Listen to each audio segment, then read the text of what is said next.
Hello, welcome to News Extra on this wet evening.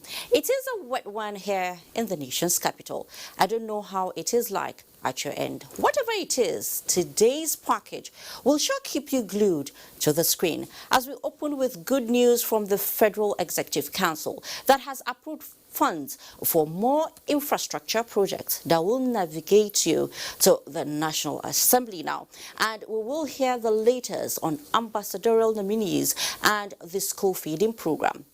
Widows of Nigeria's fallen military heroes are having their lives rebuilt, and the First Lady is involved. You'll hear about that. Plus, efforts to shore up food production across the country. Of course, you know we can't have a bulletin without the COVID-19 update. Tonight, another governor falls victim. That plus updates on efforts to contain the virus as well as how to survive after the pandemic. That won't be all. But let me not let the whole cat out of the bag. Just stay with me and you won't be bored. After all, the taste of the pudding is in the eating. I am Fatima Umar Buba and this is News Extra. You're welcome. We'll begin with a fact. About 20 billion naira has been approved by the federal government towards enhancing provision of infrastructure in critical economic sectors for sustainable growth and development of the country. The approval was granted by the Federal Executive Council, which held its 14th meeting virtual in the year 2020. President Muhammadu Buhari presided over the meeting, which was also the 5th to be held virtually. And State House correspondent Adamu Sambo has the details. Out of the nearly 20 billion naira approved for the provision of infrastructure across Nigeria, 4.6 billion is to be utilized by the FCT administration for the construction of Yaba Gundi Road in Abaji Area Council. This road is intended to open up the rural community, which is very agrarian and also with a lot of water resources. As a matter of fact, it's the area where we have the FCT Fishing Festival. 2.1 billion naira is also to be expended towards upgrading additional 8.4 kilometer staff quarter roads network in Abaji Township of the FCT. Still on the provision of roads network, Works and Housing Minister Babatunde Fashola secured approval of 3.07 billion naira revised estimated cost for the rehabilitation of Koton Karfe Lokoja section of the Abuja-Abaji Lokoja Highway. The second road is the Cham Numan section of the Gombe to Yola highway. Again, the revision of the cost is by 7.607 billion. This is to cover the cost of replacing about 11 kilometers of what we call black cotton soil. This is very bad soil on the side near Savannah. That soil always cakes when it is dry season. It gets marshy when it is wet season because it's clay soil. So the contractor has to remove all of that soil over 11 kilometers and replace it with better soil. The council also approved 2.27 billion naira revised estimated total cost for the extension and asphalt overlay on the runway of the Murtala Muhammad International Airport, Lagos. This central taxiway Bravo, it's very critical to the operations of Lagos. It improves the efficiency and safety of that particular airport. It has been abandoned for the last 16 years. And in our own efforts to ensure that all projects are completed for the benefit of the country, its future and its fortune, in the wisdom of the council, we have approved that project, and God willing, Next year, this time, that project will be delivered. Longcut Irrigation Project in Plateau State also received an approval of 634 million naira for its rehabilitation and additional construction works. The project comprises rehabilitation of 100 hectares of an existing pilot irrigation scheme and then expansion of that irrigation scheme by additional 500 hectares. It also includes the construction of existing damaged water control and conveyance structures, preparation of field and fish ponds, and provision of adequate water for irrigation of the fields. The irrigation project, the minister said, is in furtherance of the present administration's commitment towards achieving food sufficiency and security. And in the coming weeks, he explained, more similar projects will be unveiled as part of the National Irrigation and Drainage Program 2016 to 2030, aimed at increasing the total irrigable land in Nigeria to 500,000 hectares. From the State House, Adamu Sambu, NTA News. Over 2 million jobs will be created by the Federal Ministry of Information and Culture within the next 3 years in furtherance of genuine efforts by the Buhari administration to lift 100 million Nigerians out of poverty. The minister in charge, Lai Mohammed, disclosed this while briefing journalists shortly after giving account of his stewardship to the Federal Executive Council. State House correspondent Adamu Sambo again reports that Attorney General of the Federation and Minister of Justice Abubakar Malami, also presented the ministerial performance report. The presentation by Information and Culture Minister Lai Mohammed to the Council centered on the various presidential mandate areas, including the execution of proactive media strategy to communicate policies and achievements of government, promotion of tourism, as well as positive Nigerian brand through arts and entertainment. Job creation, he said, is at the core of his engagement with the members, considering the negative impact of COVID-19 on the economy. The number one job creator under the Ministry of Information and Culture is the digital switchover in broadcasting, which is set to create 1 million jobs in the next 3 years through the manufacturing of set-top boxes and TV sets, TV and film production, as well as TV and online advertising and data, among others. Of course, the DSO will also fetch $100 million from the collection of TV licenses and digital access fees, as well as $1 billion from the sale of the spectrum that will be vacated once the analog to digital migration has been completed. The broadcast and advertising industries, the minister explained, are being reformed towards not only boosting their strength, but also creating jobs and propelling revolutionary advantages in the promotion of entrepreneurship. As for the advertising sector, bringing Nigeria's TV advertisement market to what it should be, which is 3 times its current size, could result in additional $200 to $400 million revenue to the industry, in addition to creating thousands of jobs. Then, of course, the cultural industries centers, which are scattered all over the country, are capable of creating 500,000 jobs within the next 3 years, just as we can have about 100,000 jobs from the restoration of our museums. The presentation by the Minister of Justice, Abubakar Malami, touched on, amongst others, speedy trial of high-profile corruption cases, decongestion of correctional services, illicit assets recovery, and passage of executive bills. The ministry has succeeded in prosecuting 500 cases on terrorism, 10 cases on Securities and Exchange Commission-related offenses, 10 cases on hostage-taking and kidnapping. In relation to recovery of looted assets, we have succeeded in recovering $311 million from U.S. and New Island of Jersey. We are pursuing the recovery of 62 billion naira from IOCs relating to claims over profit-sharing contract. We are pursuing additional $6.3 million Abacha loot from Republic of Northern Ireland, and we are making progress in the recovery of that amount. In relation to OPL 245, the Malabus case, We have succeeded in recovering $72 million, part of the $1 billion allegedly looted in relation to OPL 245.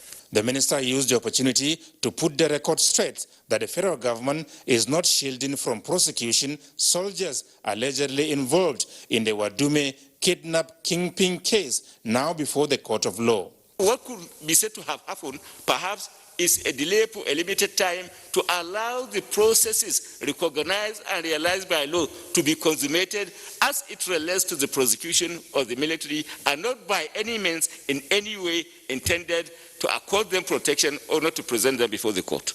The law, he said, provides that the armed forces are at liberty to either charge its personnel suspected to have committed an offense before a court-martial or hand them over for trial after consummation of the in-house processes.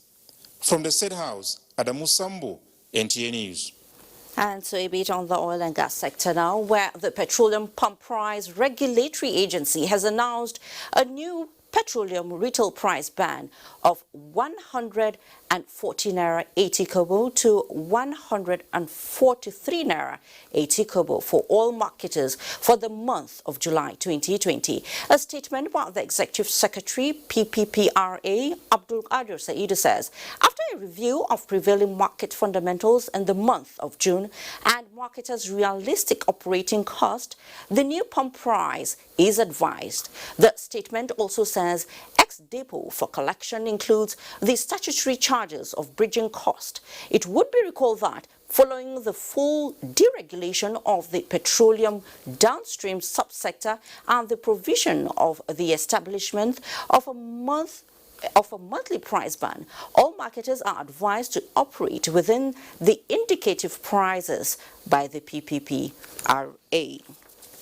In the meantime, on the 11th of June 2020, the Senate confirmed 42 career ambassadors designate as requested by President Muhammadu Buhari.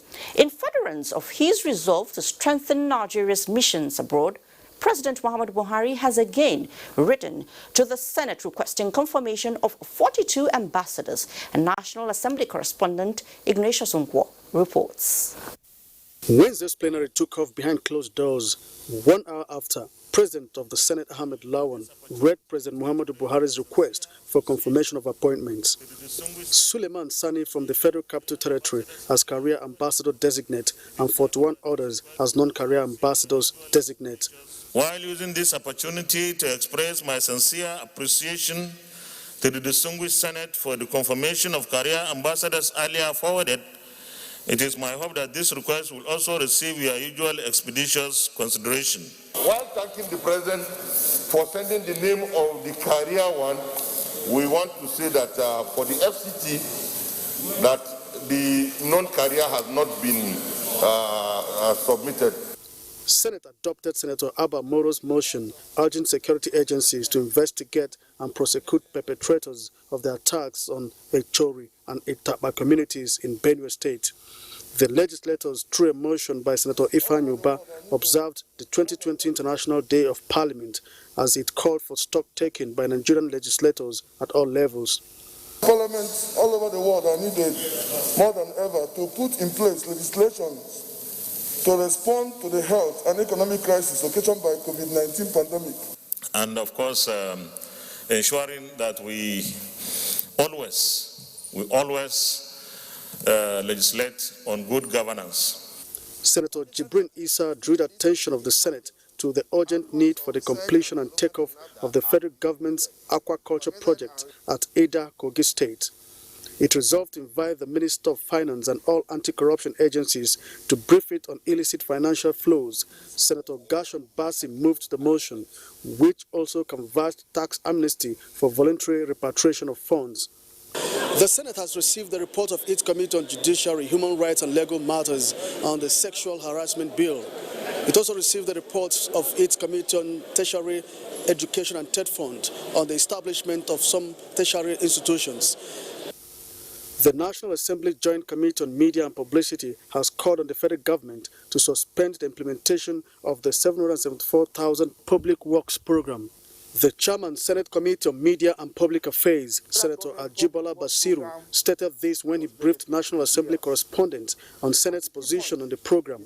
Implementation of the 74,000 public works to be put on hold until implementation modalities is explained to the National Assembly.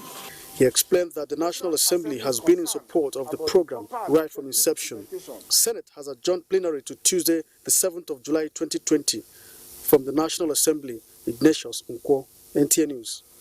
In another development, the federal government has moved to recover a backlog of unremitted revenues accruing to it through the stamp duty tax in the last 6 years.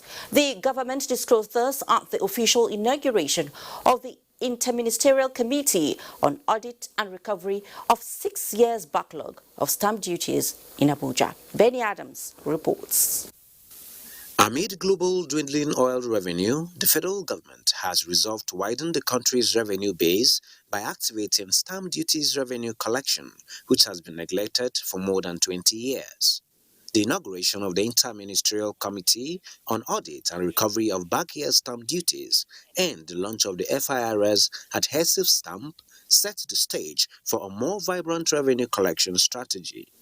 There is assurance that the collection from stamp duty will be second to oil revenue, as it has the potential to yield up to ₦1 trillion revenue annually if properly harnessed.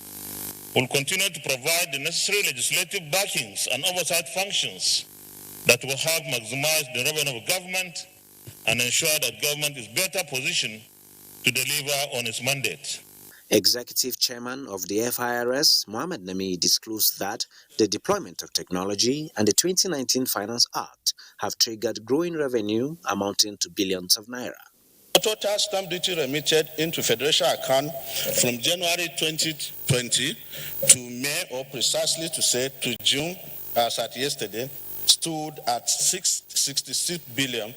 To ensure transparency and accountability in the recovery process, President Mahmoud Buhari has directed that all remittances should be made to appropriate stamp duty accounts of the federal government at the Central Bank of Nigeria.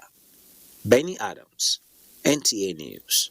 And more than 9 million pupils across the country are currently benefiting from the National Homegrown School Feeding Program. This information captures the attention of the House of Representatives. It therefore invited officials of the program to a hearing to provide details of implementation. The National Assembly correspondent Lami Ali has that. Improving school enrollment, job creation, improving child nutrition and increasing agricultural production to stimulate national economy are some of the objectives of the National Homegrown School Feeding Program. The House of Representatives Committee on Public Accounts, during a session, sought answers on how the 9 million figure of beneficiaries was arrived at, names of schools and their locations, including other relevant documents. We are looking at probably coming with a law to anchor this program. Yes. Because it appears it is open-ended and there's no rule to say who does what you should do, and we shouldn't operate in such manner. The Special Assistant to the President on School Feeding Program, Mr. Dotun Adebayo, said the scheme is applicable in public schools in Nigeria. The details of the schools that you see are usually provided by the states. And also that is why we engaged MBS to do some validations. There are instances where maybe a school may not be feeding because the states did not provide that information properly, or they have not been able to provide the cook that to be there. But I can authoritatively say that the program is implemented in every state that is participating, all the local governments. House Speaker Femi Gbajabiamila urged that Public Procurement Act be complied with in the execution. For as long as there's a nexus, no matter how tenuous that nexus is, there must be compliance with the Public Procurement Act. You understand that? There's no dispute about that. You admit that that hasn't been done. And moving forward, that needs to be done. Very, very important. The House Committee on Diaspora also invited some agencies of government for an interactive session following reports that some criminal elements in Nigeria are engaged in the business of harvesting human organs for exports. Government agencies that appeared before the committee include the Nigeria Customs Service, the Nigeria Immigration Service, Nigerians in Diaspora Commission, and National Agency for the Prohibition of Trafficking in Persons. It is sad to note that Nigeria has become the hotbed for this inhuman and dastardly act. The agencies were advised to work more closely for better results. From the National Assembly, Lami Ali, NTA News. Before the arrival of COVID-19, security personnel were confronted with the challenge of electoral violence alone. But now, COVID-19 is also part of the trouble list. How will INEC and the security agencies address these challenges in the Edo and Ondo governorship elections? Mayor Ogidi in this report reviews some of the measures put in place.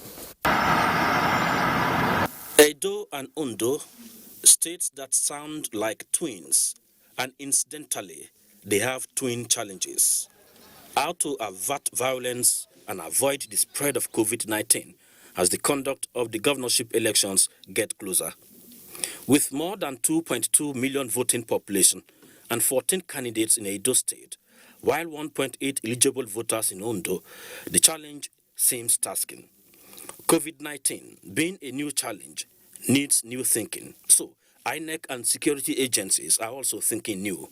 This 17-point guideline is a child of that new thinking by INEC, the police, and the Office of the National Security Advisor.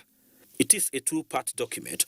Part 1 deals with Code of Conduct for Security Personnel and Part 2 on Rules of Engagement. Rule number 12 specifically states that if a security personnel on duty observes a voter or any other person at the election location to be in breach of the INEC policy on the conduct of election in the context of COVID-19 pandemic, he or she shall politely caution the person. And operations now in a central pool by all security agencies.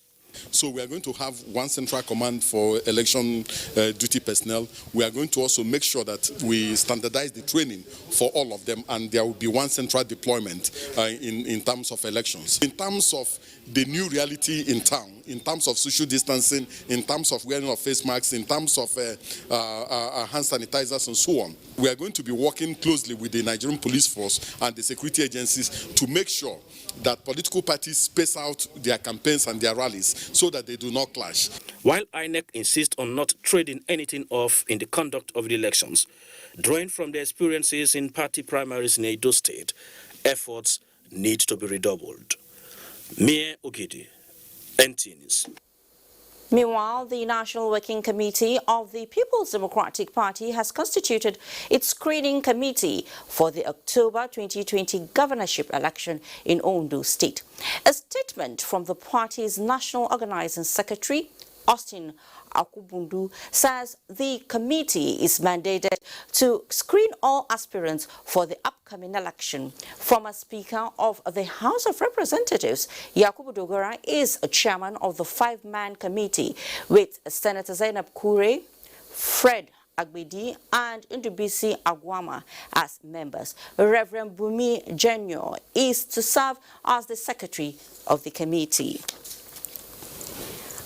Ahead on News Extra, the federal government's gesture that is bound to put a smile on the faces of smallholder farmers this year as the Army and the Air Force juggle statutory duty with corporate social responsibility and humanity. Stay with us.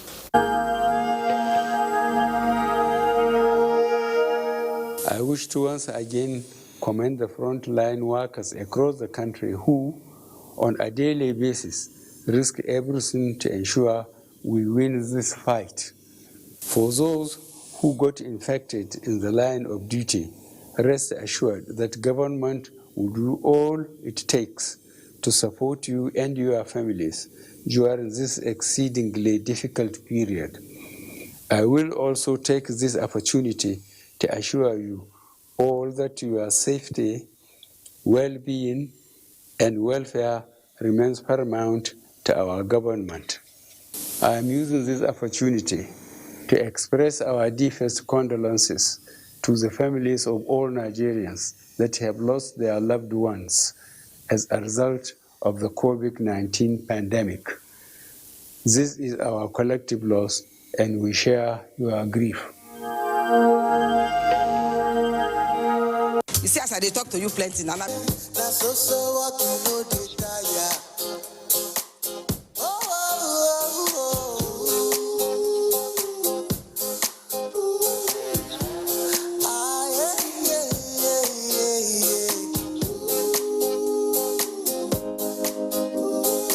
There's an easier way to get more data.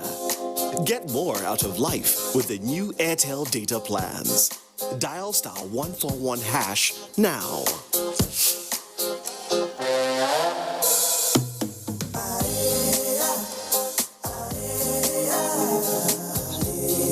Data is life. Airtel, the smartphone network. Many Nigerian women, by their contributions to their societies, though they are gone, we still remember them. Today, from northern Nigeria, a living legend is in the making. Ambassador Dr. Fatima Mohammed Goni is an outstanding grassroots political mobilizer. She is one woman who stood and identified with the vulnerables. Since I was young, if I see people around me happy, I was happy.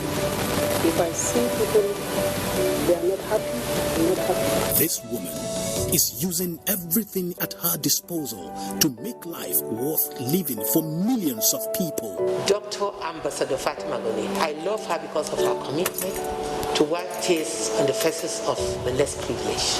The foundation, I think, came as a result of her humility. We can't let all this effort go uncelebrated. Let's recognize and support the noble efforts of this rare Nigerian woman. Here is a very tough guy who knocks out every opponent, but now he's been knocked down by malaria.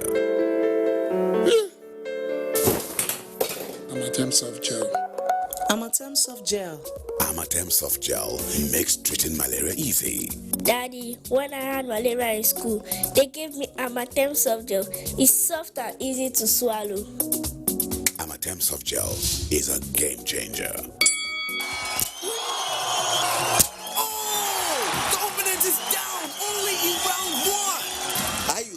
Amatem for soft gel are good to combat malaria for body. Available for adults and children. Say no to malaria. Yes to life. Welcome back to News Extra.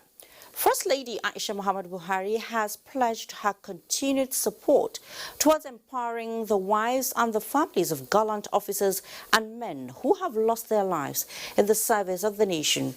The First Lady gave this assurance in a message during the graduation ceremony of 50 widows who have benefited from various skills acquisition programs, courtesy Future Assured program of the First Lady and the Nigerian Army Widows Empowerment Scheme. State House correspondent Aliu Kabir reports. These women graduating today are the wives of the gallant officers who have lost their lives for the peace, security and stability of this country. The collaboration between Future Assured program of the First Lady and the Nigerian Army Widows Empowerment Scheme is a huge determination towards alleviating their suffering and making them self-reliant in sustaining their family. As such, 3 months acquisition training was organized for them in various entrepreneurial skills ranging from catering and food processing, fashion design and tailoring, household chemical manufacturing and soap making, and agro-allied businesses and fishing. Presenting startup kits to the beneficiaries comprising sewing machines, fish ponds, gas cylinders and cookers, the First Lady in a message commended the Nigerian Army for initiating the scheme, describing it as a real determination of the Army's commitment to the well-being of soldiers even in death. The First Lady is optimistic that the program will be duplicated to other geopolitical zones of the country. Widows are usually the forgotten lot in society, and for her to stretch, her benevolent hands towards them, it's highly commendable. So with this gesture, I assure you, I can tell you that more than 90% will put what they have received to judicious use. The beneficiaries expressed their happiness with the initiative, describing it as a lifetime opportunity. I appreciate what the First Lady have done for us. He picked us out as a widow, military widows, to help us to see the dream in us. It has started sustaining us already. Like presently, I have 4 girls who do the marketing for me. When I do production, they pack it out, they sell and take their own commission. The journey has not been easy for us, but we thank them for bringing this kind of initiative. The First Lady urged the beneficiaries to make the best use of the training and the equipment they have received in empowering themselves, their families, and by extension, the larger society. In Abuja, Aliu Kabir, NTA News. Where best to look for inspiration than inwards? The Nigerian Air Force is modeling this by signing memorandums of understanding with 3 organizations for research and development of indigenous technology and other local content. Defense correspondent Najat Tijani reports. Necessity, it is said, is the mother of invention, and the ever-evolving need for advanced technology has led to this partnership between the Nigerian Air Force and the University of Benin, the Accident Investigation Bureau, and Digital Bridge Institute. It will herald a new dawn in research and development in the areas of software engineering and aircraft accident investigation, among others. The Nigerian Air Force is already known for its collaborations with indigenous companies. To mention a few, we are collaborating with over 15 universities. We believe we have the people with capacity in Nigeria to maintain our machines and also produce our spare parts. I also want to send my kudos personally to the Chief of the Air Staff, because the world we know is moving at a rather lightning speed. And so there is no catch-up time. The only thing that can bridge this is if we expose our men down the rank and files to acquire skills that will make them competitive. Similarly, this need for innovation has led to the inauguration of a dialysis center at the 063 Nigerian Air Force Hospital, Abuja, for the management of kidney disease. These state-of-the-art equipment are meant to keep the blood warm while the patient is undergoing dialysis, an important step to ensure that the blood is kept at normal body temperature. Look at it, it's quite strategically located, very close to the accident and emergency, which was graciously donated and converted by a treatment and isolation center by our able chief of the air staff, so that from there, if people have kidney complications because of the disease, they can easily be moved to this center where they can have their dialysis at ease. And with the world falling on hard times due to the pandemic, looking inwards has become more expedient than ever before. Naja'atu Tijani, NTA News. Thank you so much, Najat. Now, the world, including Nigeria, is battling the coronavirus. But for the Nigerian military, there is the added war with insurgents, kidnappers, armed militias, bandits, and all sorts of other criminalities. These are wars they must win to keep themselves and the rest of us safe. That is why Chief of Army Staff, Lieutenant General Tukur Buratai, is challenging troops of Operation Hadarin Daji, deployed in Zurmi local government area of Zamfara State, to take the counter-banditry fight to the criminals in their hideouts.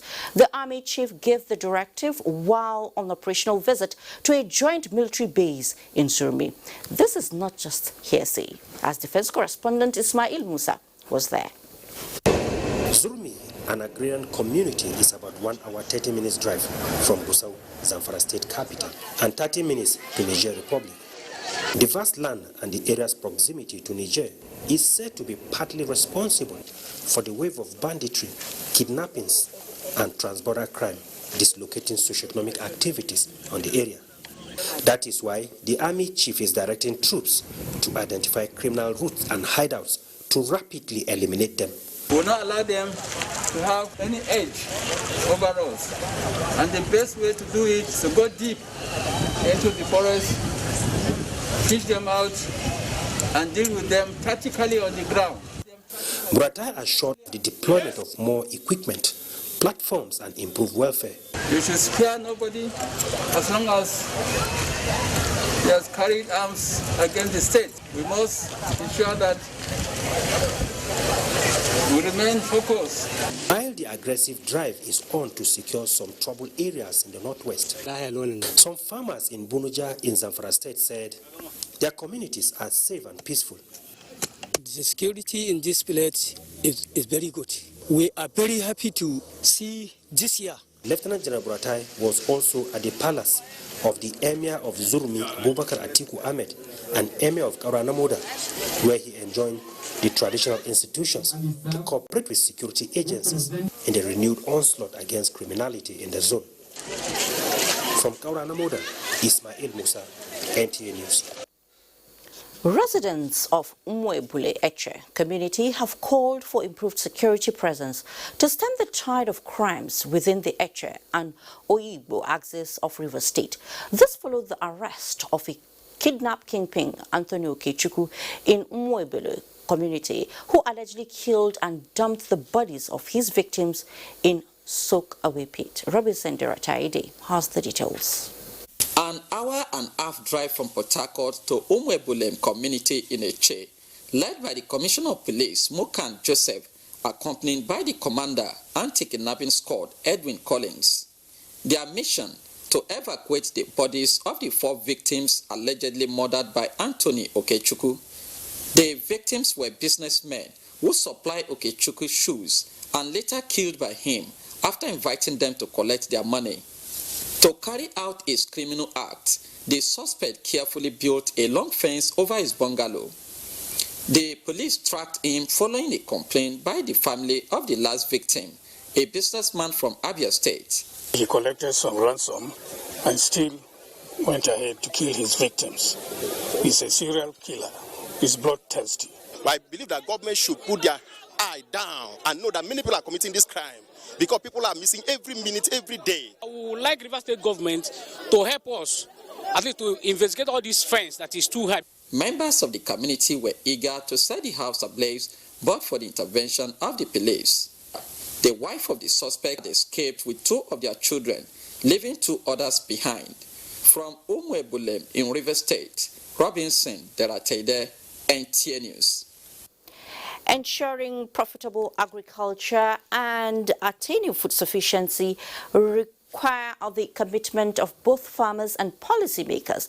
That is what we saw happening, in Taraba. Some people said that a whole lot. Now, however, other factors such as drought and flooding may also affect food production. And Elias Ichiav looks at the staggered nature of rainfall and its effects on agriculture in Benue, the food basket state. Rainfall in Benue State normally peaks between the months of May and July, providing an enabling environment for the cultivation and growth of various crops.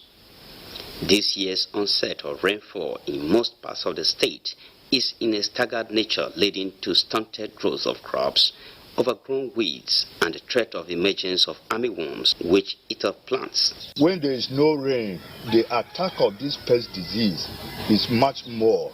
When there is a lot of rain, you cannot find much of the disease on the crop. It should be the second or third time we are going to experience the armyworms attacking our crops as a result of rains. As a measure to address the issue of unpredictable nature of rainfall, authorities advocate the use of certified seeds which are resistant to weather conditions and early maturing. These certified seeds, according to the authorities, are to be assessed in all the divisional agri centers located in the zonal offices of the 23 local government areas in the state. If you go into the planting of crops and maybe you had early planting and the crops are not drought resistant, definitely you are going to suffer a huge loss. So we'll be encouraging them To plant, if you want to plant early, it must be drought-resistant crop. With more entrants into farming, including civil servants who are constrained to stay at home as a precautionary measure against the spread of COVID-19, bumper harvest is being expected from farmers. In Makurdi, Elias, Etiaf, NTA News. Still on agriculture, but this time around we'll take you to Jalingo. And apart from the struggle to reach their farms in the face of the coronavirus pandemic and insecurity, hiking prices of farm inputs also constitutes a huge burden to farmers, especially in rural areas of Taraba State. However, to maintain increase in production, well-structured agricultural policies such as the Fatima 3 additional financing are vital to support farmers with farm inputs and knowledge.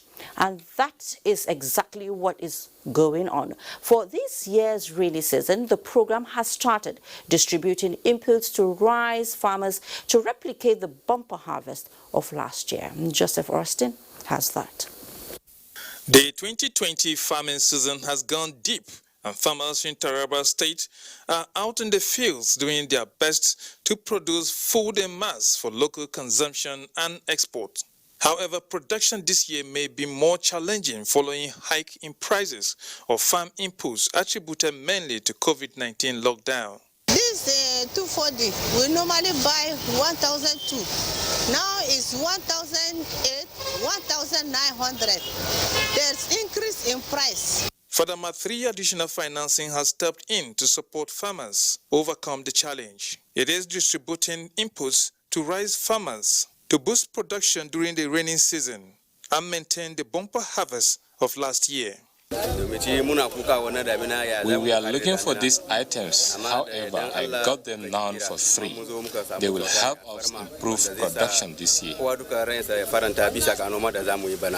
Within this period of the pandemic, known as coronavirus, 7,104 Fadama beneficiaries went ahead for dry season farming. The average yield per hectare was 5 metric tons. The impact Fatima 3 has had in Taraba State, according to the State Commissioner of Agriculture, David Kassa, has prompted the government to approve the maintenance of the existing Fadama structure whenever the World Bank assisted program winds up. The project has supported 11,088 farmers in rice value chain from 2015 to date. Fadama 3 has also engaged in infrastructural development such as construction of rural roads, abattoirs, boreholes, and nowadays COVID-19 preventive equipment. In Jalingo, Joseph Sound Oten, NTA News. Now, staggered rainfall in Bedouin. Fadama intervention in Taraba. That's not all we have on agriculture and food production. I saved the best for the last. And here is the big one. The federal government has set aside 600 million naira to support smallholder farmers during this year's wet and dry season farming activities. And Musa Baba Ali reports that Minister of Agriculture and Rural Development, Mohamed Sabo Nanono, says the money which will be disbursed to farmers as loans is expected to further boost national production of especially the foodstuff the citizens consume the most.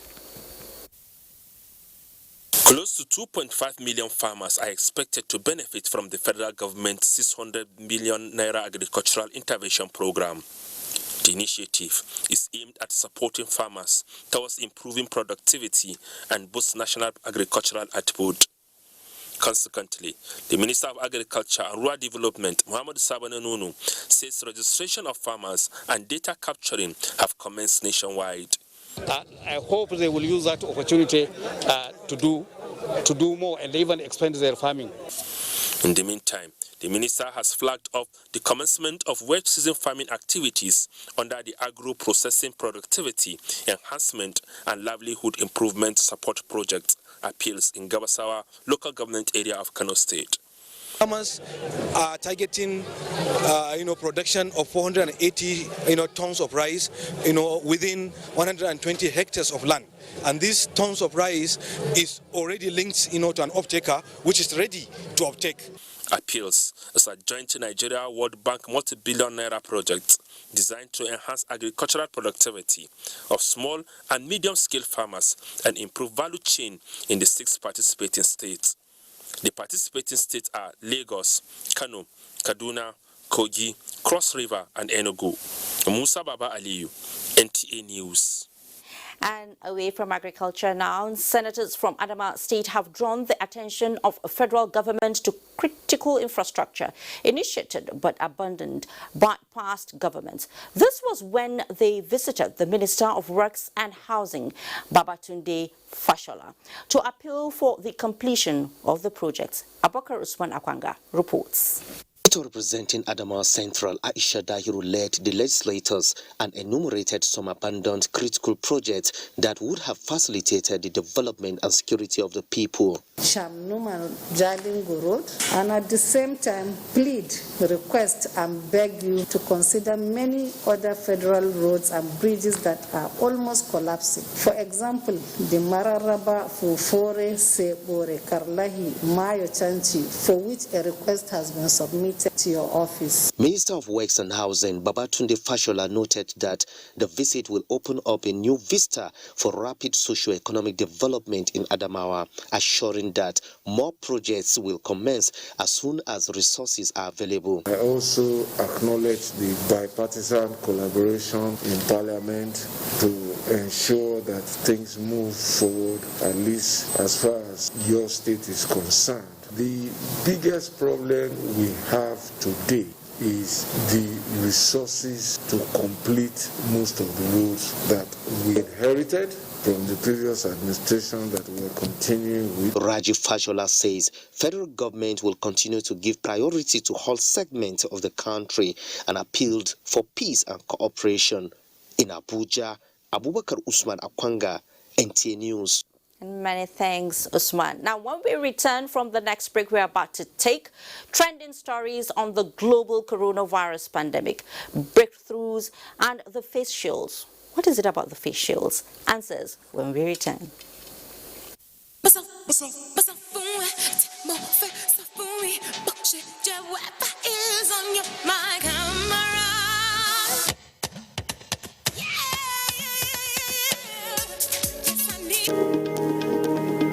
In the month of June, Nigeria's coronavirus cases increased by over 15,500.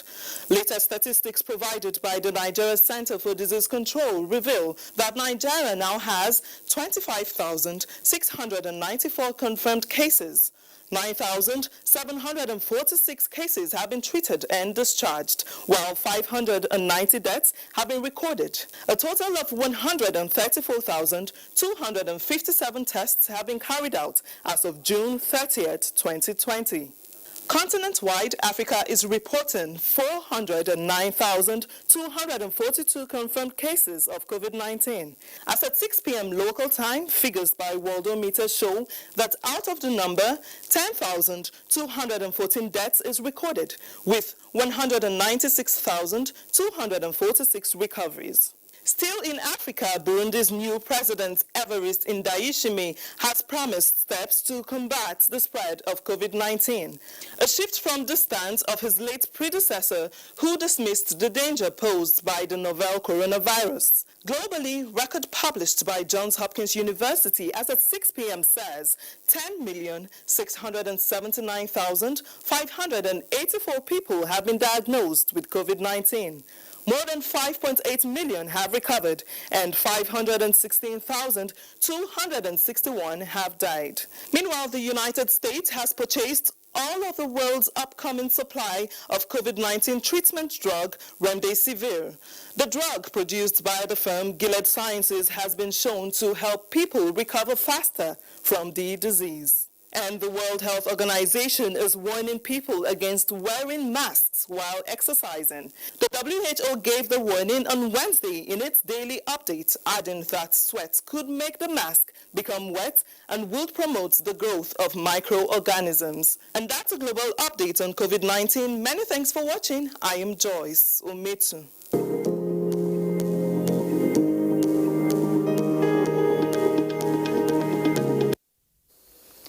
The Delta State Governor, Dr. Ifeanyi Okowa, and his wife, Dame Edith Okowa, have tested positive for COVID-19. This is coming after one of their daughters and two of the governor's top aides tested positive for the virus. And Tessie Kuka reports.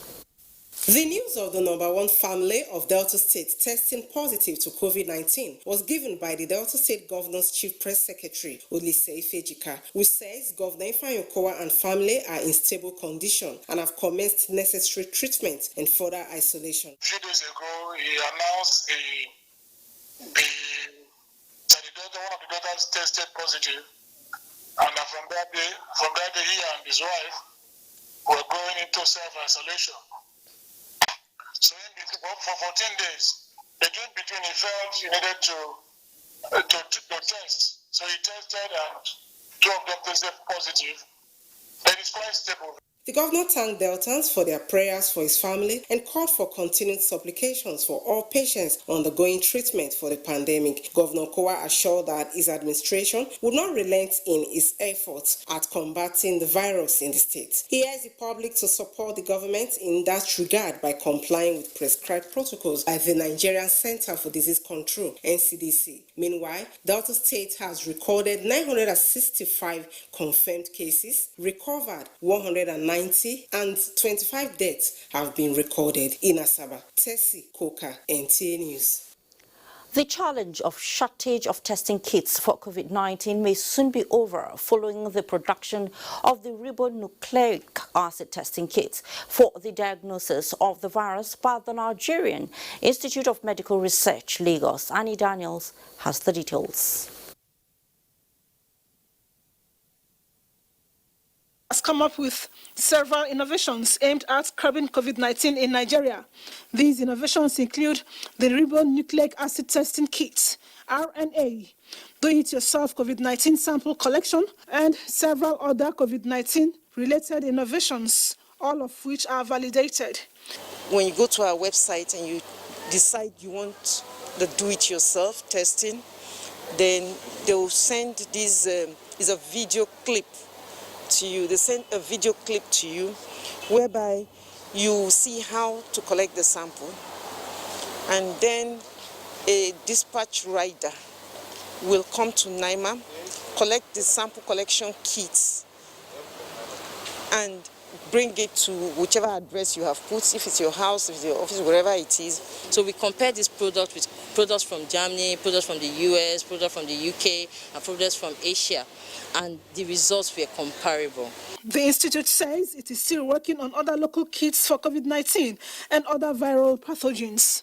Before the index case came to Nigeria, our researchers have gone to China for 3 months. They have gone to Senegal for 6 weeks because we were planning for a future pandemic that we didn't know was going to come. But we know, not for a future outbreak, but we know that Nigerians often have an outbreak. And that when it comes, samples are taken abroad for diagnosis. So we decided that if the next outbreak comes, samples will not be taken outside Nigeria. That we should be able to make that diagnosis. The Institute appeals to Nigerian scientists and researchers to please avail themselves the opportunity by making use of these kits in Lagos. Annie Daniels, NTA News.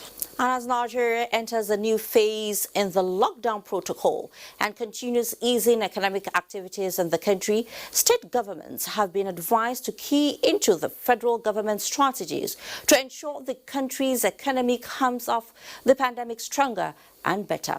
This was made known by the Minister of State, Finance, Budget and National Planning, Clem Agba, during the second virtual Community of Practice meeting of the ministry. And Chimobi Walton Naji has the report.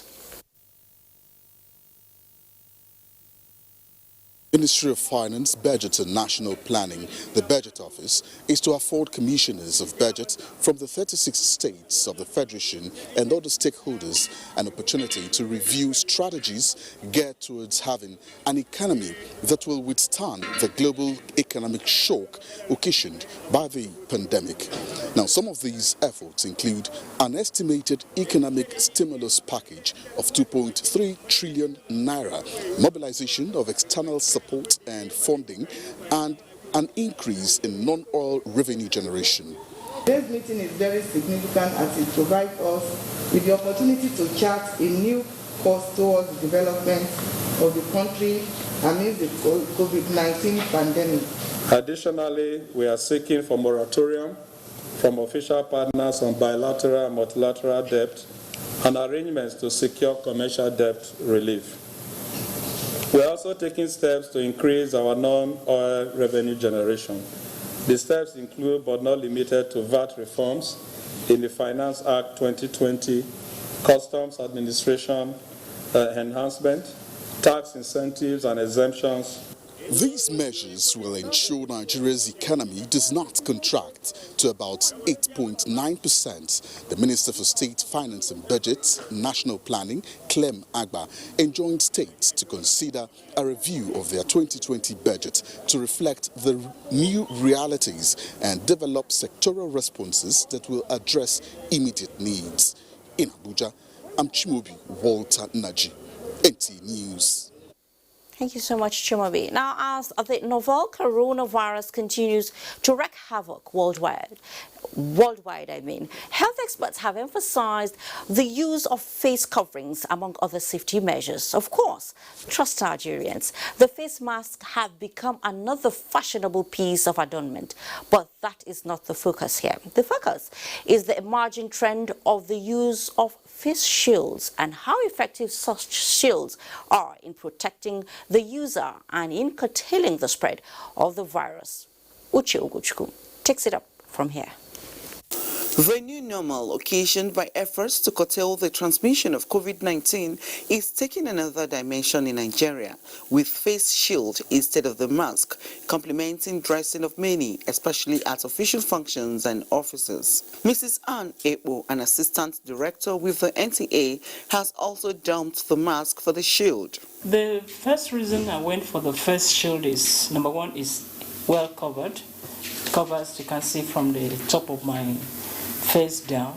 I'm more comfortable with this one than the one that you're wearing. In my office, normally we interact with customers, maybe going close to my friend as well, if I don't want to use it. So I prefer the shield even more than the mask. Why? Why do you prefer the shield? Because it's more like a glass, you understand, more like a barrier between me and whoever is close to me. Face shield is a clear plastic or plexiglass that covers the entire face with an elastic headband holding it in place. And Grace and Joseph are right about the shield, which also enables them to avoid touching their faces. A clinical microbiologist and parasitologist, however, explains that it provides a viable surface for the virus to survive.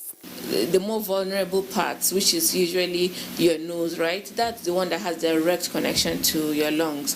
It leaves it really vulnerable because air passes through the side. The use of face masks remains an evidence-based tool for both healthcare workers and members of the public against COVID-19 infection. If you want to wear a face shield, the transparent covering of the face, you should wear it in addition to masks if you insist. But for us, the primary guidance is about the use of face masks universally, especially when you're outside the home. This is in line with the WHO guidelines of June 5, 2020. Uche Ugochukwu, NTA News. Very interesting one there. Now, Lagos remains the epicenter of COVID-19 in Nigeria since the first case was announced in February. As of now, 20 local government areas of the state have been identified to have high prevalence, and Etiosa is leading the pack with more than 1,500 cases. In this report, Joy Ken Agbakuya takes a look at safety measures being adopted at Langbasa, a community in one of the affected areas. The scenario here in this community, Langbasa, in the heart of Aja, Etiosa local government area of Lagos, is like a regular day in previous years when there was no fear of a ravaging disease that has claimed many lives across the world. Though COVID-19 is now at the community transmission level, the more than 500,000 people living in Langbasa are carrying on with no care in the world. Apart from this lone bucket of water and liquid hand wash that sits at the entrance of the ruler's palace, nothing shows the seriousness of the war being fought. I will not believe say Corona dey. See as the people they come out, say no way cover us. Corona no fit catch me because me I dey take alcoholic well. Like many other residents, Adesoya Said says he has overcome the fear of the virus. I cannot precisely say one particular person, either that I know through somebody or that I directly know, that I will say it has been affected with this virus. After spending hours in Langbasa, we spotted these two men, Lamidi and Sunday, who are determined to stay safe despite the carelessness of others. They said there's Corona and it's real. So I don't want to, I'm preventing it. The reason I'm wearing the face mask, as our governor, the president of Nigeria said, we should be putting it on. We should not ignore them, we should obey them. It's for our own sake. Oba Abdulafiz Olakunle Badiru is the eligible of Langbasa. For him, staying safe by observing precautionary measures is non-negotiable. We don't use the palace again because of this, because I want to maintain because I use the compound. You can see the chairs there. For a community such as this, many believe that continuous sensitization will go a long way in creating awareness about the dangers of the disease.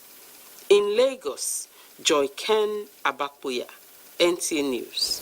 We'll take you to Dutse now. It is now more than 2 weeks with only one active case of coronavirus recorded in Jigawa State, despite the contact tracing embarked upon by the state task force on the disease. To this end, Governor Badaru Abubakar has announced new measures to sustain the feat achieved. Mohammed Musa Askira reports. The state civil servants who work from home close to 3 months now in Jigawa State will soon resume work at their respective offices in tranches, beginning with officers at grade level 12 who will report back to office on Monday, the 6th of July 2020. We have reached 15-day mark without new case of COVID-19 in the state, despite numerous testing being conducted on suspected patients.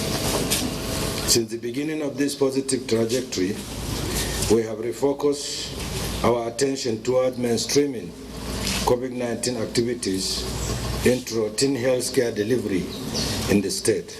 Governor Muhammadu Badru Abubakar, who announced the closure of Shuarin Weekly Market for their inability to observe the safety guidelines as set by the National Center for Disease Control, threatens to close more if they do not obey the safety protocols. The governor also announced the state government's readiness to begin distribution of palliatives donated by the federal government, among other organizations from within and outside the state. Governor Muhammadu Badru appealed to the residents in the state to keep to the precautionary measures as the battle is yet to be over. Muhammad Musa Askira, NTA News. The dynamics of globalization and expansion in commercial transactions constantly demand that the law intervenes. Therefore, legal education in Nigeria cannot be static, but must be revamped to meet global economic complexities in an ICT-driven world. Is Nigeria prepared or preparing for an ICT-enabled platform to deliver legal services in the 21st century legal industry? Well, judiciary correspondent Vera Chumuba examines this vis-a-vis the legal education in Nigeria. Technology has changed the practice of law and how legal services are rendered in politics, economy, and social interactions, especially in non-litigation services. Some jurisdictions across the world are also revamping their system of legal education to align with the realities of today in legal services. The 21st century legal education has significantly exited the traditional legal platform. Today's legal market is witnessing trends in globalization. The emergence of ICT has shifted clients' preference from delivery of legal services to integrated business solutions.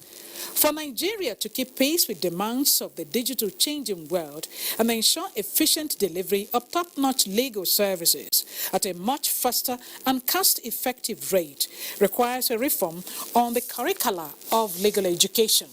This is to prepare students for legal service delivery in the 21st century, driven by ICT and continuous innovation. John Emebe is a young graduate from the Nigerian Law School. He said access to laptop as a prerequisite for admission into law school is not enough. Law school, we need to do more to see how we can expand the scope and the use of ICT in our system. Madaki Amen, an older lawyer, continuous legal education should be explored as one of the ways of addressing areas of deficiency in ICT. Most lawyers have brought themselves up to speed, with the dictates of technology within the sphere of where they currently operate. So you see, lawyers who were called to bar 50 years ago, you go to their law offices, you see very modern technology. This new phase of legal practice points to the fact that stakeholders must act fast to embrace innovation in the global legal industry. Better our trainees are, the better for the government, the better services to private sector. So everyone is a stakeholder. If we are able to produce better lawyers, good lawyers, well-trained, in terms of knowledge, values, and skills, the better for the society. The adoption of virtual court hearing is an indication that technology has come to stay. The implication is that court operations cannot be in abeyance. In Abuja, Viera Chumuba, NTA News. Thank you, Vera. Nigeria has spectacular tourist sites, and I guess you miss your favorite like I do. The good news right now is that even in lockdown, tourism is upswing with just a click of the button. That will come in our next segment. Please stay. The number of the COVID-19 cases in Nigeria is increasing daily, with many more tests ongoing. The battle of testing, isolating, treating, and attending to the affected persons rests heavily on the shoulders of our health workers, constantly putting their lives on the line and at risk to contain this virus, save and protect the lives of millions of Nigerians. To these health workers, we at the Nigerian Television Authority, NTA, on behalf of millions of Nigerians, say a big thank you for all the... 8th of July, Minister of Aviation, Senator Hadi Sirika, made the announcement this Wednesday. He also disclosed that the flights will commence with the Nnamdi Azikiwe International Airport, Abuja, and the Murtala Mohammed Airport, Lagos. The Port Harcourt, Owerri, Kano, and Maiduguri airports will reopen to flights on the 11th of July, while other airports across the country will join on the 15th of July. As part of the second phase of the ease of lockdown extension, the COVID-19 Presidential Task Force announced the lifting of ban on interstate movement with effect from July 1, 2020, with attendant guidelines. How are these guidelines being enforced at the motor parks? Here is Oyemi Ajayi bringing us up to speed with the events at the Jabi Park in Abuja. For months, this was the usual scene at the Jabi Park. Buses parked without no plans of embarking on journey. The reason is not far-fetched. This is due to the ban on interstate movement by the federal government due to the existence of coronavirus pandemic in the country. However, it is the 1st of July 2020, the scheduled date for the lifting up of the ban by the federal government, but with safety measures and guidelines still operational. These measures are not taken with levity, especially the enforced use of face mask, which has now become a ticket to gain entrance to the park. If we go to our gate now, our people are there, the National Union officers. Before any passenger enter the park, he must use his or her face mask. And before you will enter, there is a sanitizer water in the gate. You have to sanitize your hand, do what you're supposed to do before you will enter. This does not just apply to passengers alone, but also with traders and service providers at the park. If If you not get, you will not enter this garage. Because almost 3 months, never for this garage. On its part, the Federal Road Safety Corps has emphasized its determination to punish offenders, especially those engaged in overloading as well as reckless driving. Our people have been placed on red alert, so to say. There's administrative instruction issued to all commanding officers to be on alert to make sure that any offenders are dealt with. Some will be prosecuted, some will be fined, and some will be educated. Any driver who is on transit, wherever the cop meets you, park there, sleep there, and continue your journey the following morning from 4 a.m. Any of our members who defaults in this regard will be apprehended and disciplined accordingly. Members of the National Union of Road Transport Workers appealed to the government to assist the union to access the Central Bank COVID-19 Stimulus Fund to procure more vehicles for transition. In Abuja, Oyeyemi Ajayi, NTA News. Apart from the rich cultural diversities Nigeria possesses, her heritage sites and tourist destinations tell of the nation's potentials. The question, however, is how many countries are aware of Nigeria's vast tourist and diverse cultural riches? Well, the National Council for Arts and Culture is projecting Nigeria to the world through this virtual cultural tour. Gufan Shaji tells us more. Ikogosi Warm Water Spring, a tourist attraction located at Ikogosi, a town in Ekiti State, southwestern Nigeria. Flowing abreast the warm spring is another cold spring which meets the warm spring at a confluence, each maintaining its properties. And now something amazing happens. When you put this water, this part of the cold water into the warm water, it doesn't stay. These attributes make the spring a tourist attraction in Nigeria, but not everyone may know about the site, and with the coronavirus pandemic, taking a trip to the Ikogosi Warm Springs will seem somewhat impossible at this time.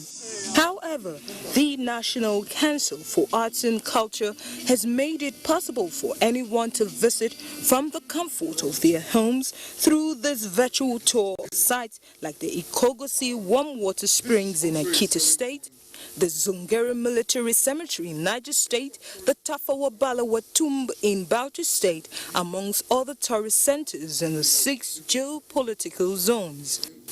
The Director General Otumba Runshewa says, aside the fact that this virtual tour serves as a therapeutic measure during this pandemic, it is also to engage stakeholders on emerging trends and reposition the sector to ease the effects of post-COVID-19. COVID-19 is like a rain that has fallen. It has given us an opportunity to think outside the box, to produce this unique virtual cultural tour that can be regarded as a COVID-19 rain jacket for our country and for the prospect of our country. Some of the participants say this innovation indeed provides an avenue for other countries to explore Nigeria's rich cultural heritage. I could never have visited Akwa Ibom, Kebbi State, Bauchi State, the way you made me go there under 10 minutes. We don't see these images of Nigeria when we are sitting in India. The NCAC's Director General also said the virtual cultural tour will be used as a template for the forthcoming National Festival of Arts and Culture, slated to hold in October this year in Jos. Plateau State, he says, will be the first state to experience NCAC's drive-in theater. In Abuja, Gufan Shaji, NTA News. Beautiful images there from, our beautiful cultural, sites. More residents of Lagos are becoming worried over possible destructive impacts of rains as the season advances. Nosal Solar reports that the effects of recent damages caused by a series of rainfall are still fresh in their memories as they appeal for prompt government intervention. The occurrence of natural disasters is of growing concern globally due to increasing disruption, damage and loss of life. Lagos residents battled heavy flood after torrential rainfall submerged various parts of the state. The Lagos state government recently warned residents to prepare for heavy rainfall and advised those residing in flood-prone areas to be prepared to relocate immediately they notice gradual accumulation of rising water. Some of the worst affected areas include Lekki, Victoria Island, Agege, Aja, and few other areas. All the collection, the pool of water from Alakija empties to the remaining portion of the road they have not done. So once it rains, the whole community will flooded. I've been suffering so much that some people have packed out from this community. Apart from gridlocks on major highways and destruction of property, some residents added that the rain also forced many of them to stay indoors. Most of the time, for good 1 month or 2 months, we won't even carry out our vehicle to the market or even to the place of work. The flood is so much. So if you can imagine now, look at one of our son falling in the gutter and the leg has break. The state government, however, implored residents to be safety conscious during this period as it works assiduously with relevant stakeholders to tackle the problems of flooding in the state. In Lagos, Nosa, Osula, NTA News. And our special report on sports focuses on Nigeria's 48-year-old first-tier football league with Clement Oloruntoba as our guide. The Nigeria Professional Football League, NPFL, the highest level